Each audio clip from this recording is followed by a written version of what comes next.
सामान्य परिवार से, सामान्य समाज से, सामान्य क्षेत्र, राजनीतिक जहां अलग अलग करवट बदलती रही है, उसके बावजूद भी आपका यहां तक पहुंचना, हम सबका मार्गदर्शन प्राप्त होना, ये भारत के लोकतंत्र की सबसे बड़ी ताकत है। मैं सदन की तरफ से, मेरी तरफ से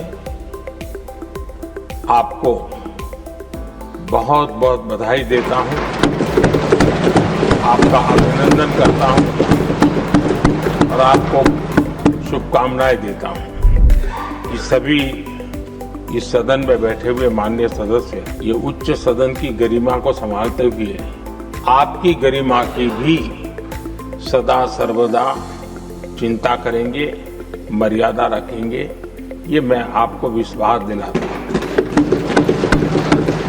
लेकिन प्रधानमंत्री के रूप में जब मुझे यहाँ दायित्व मिला और जब मैंने आपको अलग अलग जिम्मेवारियां काम करते देखा, तो मेरे मन पर अतिशय सकारात्मक भाव जगना बहुत स्वाभाविक था। क्वायर बोर्ड के चेयरमैन के रूप में हिस्टोरिकली हाईएस्ट प्रॉफिट वाली इंस्टीट्यूशन में कन्वर्ट करना,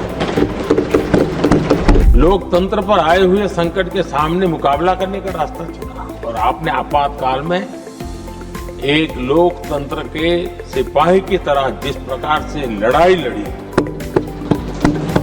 साधनों की सीमाएं थी, मर्यादाएं थी। शीतकालीन सत्र का आरंभ हो रहा है और आज सदन के हम सभी माननीय सदस्यों के लिए ये गर्व की पल है। आपका स्वागत करना और आपके मार्गदर्शन में सदन के माध्यम से देश को प्रगति की राह पर ले जाने के लिए महत्वपूर्ण विषयों पर चर्चा, महत्वपूर्ण निर्णय और उसमें आपका अमूल्य मार्गदर्शन एक बहुत बड़ा अवसर हम सबके लिए है। मैं सदन की तरफ से, मेरी तरफ से आपको बहुत बहुत बधाई देता हूं, आपका अभिनंदन करता हूं और आपको शुभकामनाएं देता हूं। और मैं विश्वास भी कर देता हूं कि सभी इस सदन में बैठे हुए माननीय सदस्य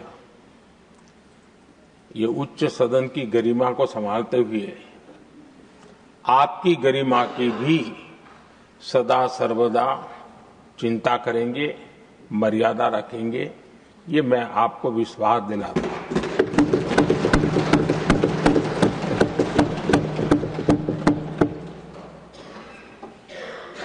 हमारे सभापति जी एक सामान्य परिवार से आ रहे हैं,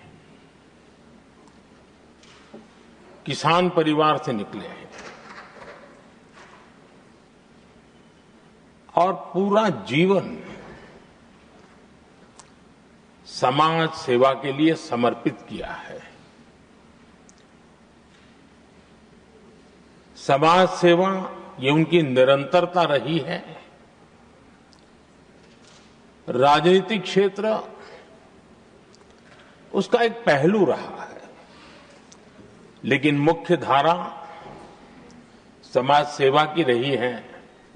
समाज के प्रति समर्पित होकर के जितना कुछ अपने युवा काल से लेकर अब तक वो करते आए हैं, करते रहे हैं, वो हम सभी समाज सेवा के प्रति रुचि रखने वाले लोगों के लिए एक प्रेरणा है, एक मार्गदर्शन है। सामान्य परिवार से, सामान्य समाज से, सामान्य क्षेत्र, राजनीतिक जहां अलग अलग करवट बदलती रही है, उसके बावजूद भी आपका यहां तक पहुंचना, हम सबका मार्गदर्शन प्राप्त होना, ये भारत के लोकतंत्र की सबसे बड़ी ताकत है।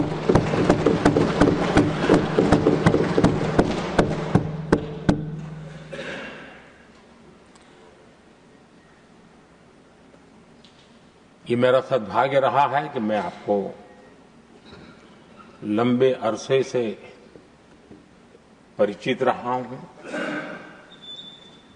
सार्वजनिक जीवन में साथ साथ काम करने का अवसर भी मिला है। लेकिन प्रधानमंत्री के रूप में जब मुझे यहां दायित्व मिला और जब मैंने आपको अलग अलग जिम्मेवारियां में काम करते देखा,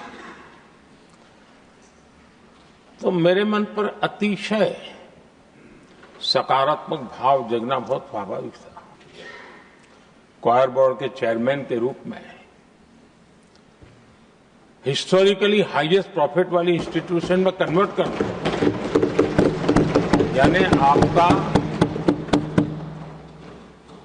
किसी संस्था के प्रति समर्पण हो तो कितना विकास किया जा सकता है और कैसे दुनिया में उसकी एक पहचान बनाई जा सकती है, वो आपने करके दिखाया।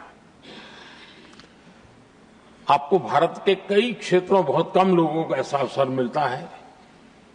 आप झारखंड में, महाराष्ट्र में, तेलंगाना में, पुडुचेरी में राज्यपाल, लेफ्टिनेंट गवर्नर अलग अलग दायित्व संभालते रहे। और मैं देखता था कि झारखंड में तो आदिजाति समाज के बीच जिस प्रकार से आपने अपना नाता बना दिया था, जिस प्रकार से आप छोटे छोटे गांव तक दौरा करते थे, वहां के मुख्यमंत्री बड़े गर्व के साथ इन बातों का जब भी मिलते थे जिक्र करते थे। और कभी कभी वहां के राजनेताओं के लिए भी चिंता होती थी कि हेलीकॉप्टर हो या न हो, इसकी कोई परवाह किए बिना जो गाड़ी है आप चलते रहते थे। रात को छोटे छोटे स्थान पर रुक जाना, ये जो आपने एक अपना सेवा भाव था, उसको राज्यपाल के पद पर रहते हुए भी जिस प्रकार से आपने उसको एक नई ऊंचाई दी, इससे हम भली भांति परिचित हैं। मैंने आपको एक कार्यकर्ता के रूप में देखा है, एक सहयोगी के रूप में हम साथ काम किए हैं, सांसद के रूप में देखा है, अलग अलग पदों पर देखते हुए आज यहां पर पहुंचे। लेकिन मैंने एक बात महसूस की है कि आमतौर पर सार्वजनिक जीवन में पद पर पहुंचने के बाद कभी लोग पद का भार अनुभव करते हैं और कभी कभी प्रोटोकॉल में दब जाते हैं। लेकिन मैंने देखा है कि आपको और प्रोटोकॉल का कोई नाता ही नहीं रहा है। आप प्रोटोकॉल के परे रहे। और मैं समझता हूं सार्वजनिक जीवन में प्रोटोकॉल से मुक्त जीवन की एक ताकत होती है और वो ताकत हम हमेशा आप में अनुभव करते रहे हैं और ये हमारे लिए गर्व का विषय है।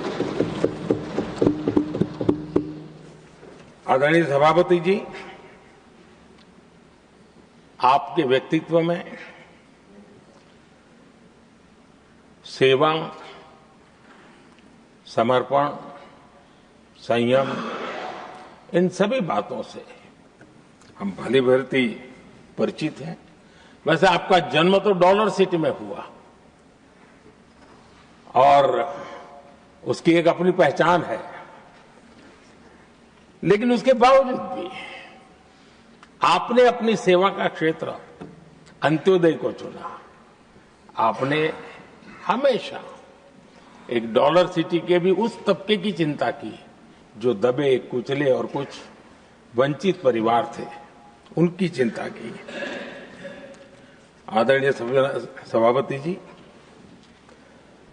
मैं उन दो घटनाओं का जरूर जिक्र करना चाहता हूं जिसको कभी मैंने आपसे, आपके परिवारजनों से भी सुना है और जिसने आपके जीवन पर बड़ा प्रभाव पैदा किया है। बाल्यकाल में अविनाशी मंदिर के तालाब में आपका डूबने की संभावनाओं के बीच की अवस्था आपके लिए हमेशा रहा है कि मैं तो डूब रहा था, किसने बचाया, कैसे बचाया पता नहीं, मैं बच गया। और ईश्वर ने कुछ आप पर कृपा की, इस प्रकार का भाव आपके परिवार के लोग हमेशा बताते हैं। और दूसरा जो हम सब बहुत बारीकी से जानते हैं, जब कोयम्बतूर में लाल कृष्ण आडवाणी जी का यात्रा होने वाली थी, उसके कुछ समय पहले एक भयानक बम ब्लास्ट हुआ, शायद 60-70 लोग मारे गए। भयंकर बम ब्लास्ट था और उस समय आप बाल बाल बच गए थे। इन दोनों में जब आप ईश्वरीय शक्ति का संकेत देखते हुए अपने आप को समाज के प्रति अधिक समर्पित भाव से काम करने की जो आपने वजह के रूप में उसको कन्वर्ट किया, ये अपने आप में एक सकारात्मक सोच से बना हुआ जीवन का प्रतिबिंब है। आदरणीय सभापति जी, जो एक बात मैं जानता नहीं था लेकिन अभी मुझे पता चला, आप शायद अभी उपराष्ट्रपति बनने के बाद काशी गए थे और आपका काशी का दौरा था, तो एक सांसद के नाते स्वाभाविक रूप से मेरा मन वहां सब कुछ ठीक ठाक हो ही रहता है। लेकिन आपने वहां एक बात बताई जो मैंने सुनी, मुझे मेरे लिए नई बात थी। आपने वहां कहा कि आप वैसे तो नॉनवेज के आदी थे, लेकिन जब पहली बार आप काशी गए थे जीवन में और काशी में पूजा वगैरह की, मां गंगा को अपने आशीर्वाद प्राप्त किया मां गंगा से, और पता नहीं आपके भीतर एक संकल्प जगा और उस दिन से आपने तय किया कि आप अब नॉनवेज नहीं खाएंगे।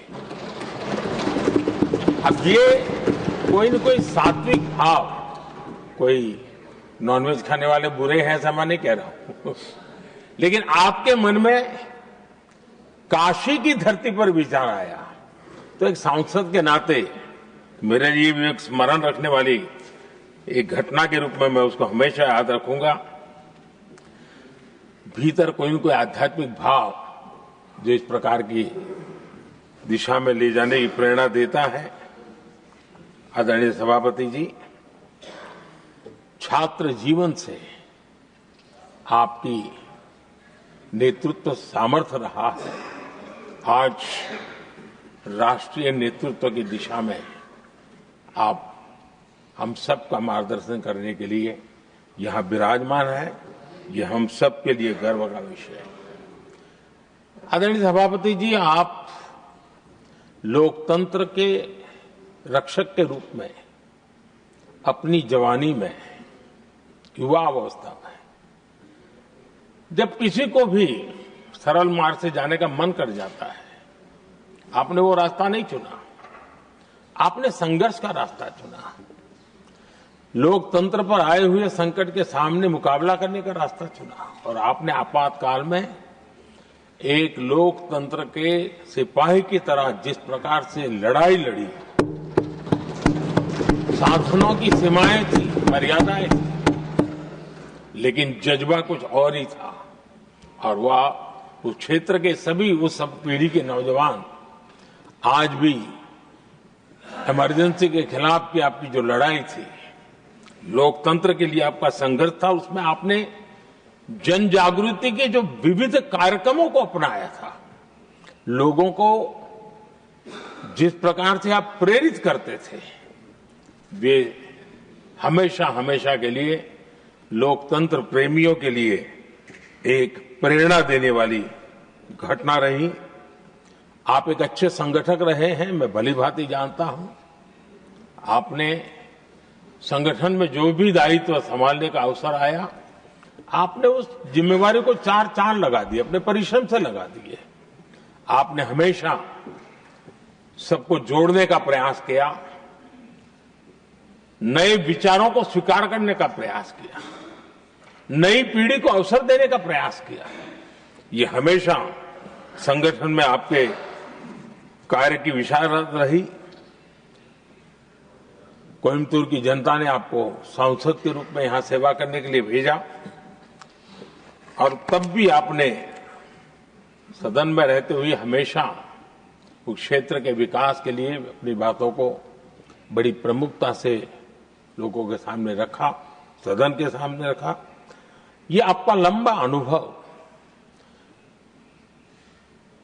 सदन में सभापति के रूप में और राष्ट्र में उपराष्ट्रपति के रूप में बहुत ही प्रेरक रहेगा, हम सबको मार्गदर्शक रहेगा और मुझे पूरा विश्वास है कि मेरी तरह इस सदन के सभी सदस्य इस गौरवपूर्ण पल को जिम्मेवारियों के साथ आगे बढ़ाएंगे। इसी भावना के साथ मेरी तरफ से, सदन की तरफ से आपको बहुत बहुत शुभकामनाएं देता हूं।